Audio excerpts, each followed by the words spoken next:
नमस्कार, आप देख रहे हैं IBN 24x7 न्यूज और मैं हूं आपके साथ मानवी ठाकुर। संसद के मानसून सत्र का आज 8वां दिन है और राज्यसभा में ऑपरेशन सिंदूर पर लगातार दूसरे दिन भी चर्चा जारी रहने वाली है। इसी बीच भाजपा सांसद कंगना रनौत संसद पहुंची और आते ही उन्होंने विपक्ष पर तंज कस दिया।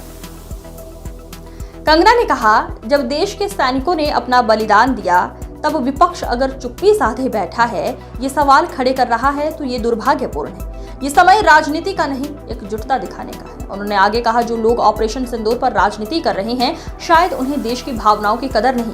कंगना का ये बयान अब चर्चा में है और सियासी गलियारों में हलचल भी तेज हो गई है। अब देखना ये होगा कि विपक्ष इस पर क्या प्रतिक्रिया देता है।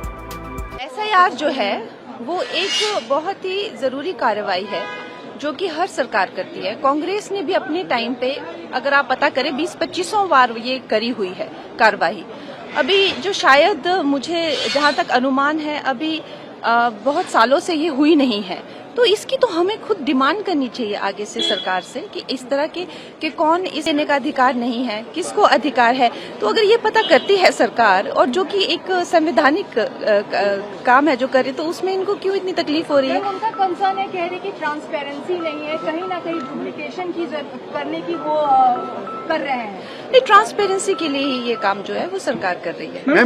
पीएम मोदी ने कहा कि किसी भी वर्ल्ड लीडर ने कोई फोन नहीं किया, मिलिट्री नहीं, वॉर नहीं रुकवाई है, और राहुल गांधी और बाकी जो अपोजिशन है वो लगातार इस बात पे मानने को तैयार नहीं। क्या कहेंगे? जी, उन्होंने कल मुंह तोड़ जवाब दिया है सबको, जिनको जो आशंकाएं थी, जो लोगों को भटकाने की कोशिश कर रहे थे कि पीएम को, उन्होंने ये ओपन चुनौती दी कि यहाँ पे खड़े होकर अगर पीएम बोल लें कि कभी मुझे किसी ने समझौते के लिए जो है वो इंटरफेयर नहीं किया तो मैं मान जाऊंगा, तो उन्होंने बोल दिया।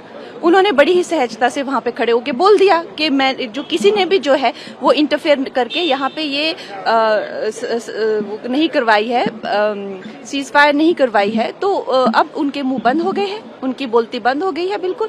और लोगों के लिए ये बात स्पष्ट हो गई है कि ऑपरेशन सिंदूर हमारी भारत की, हमारी मिलिट्री की एक विजय गाथा है जो सदियों तक याद रखी जाएगी।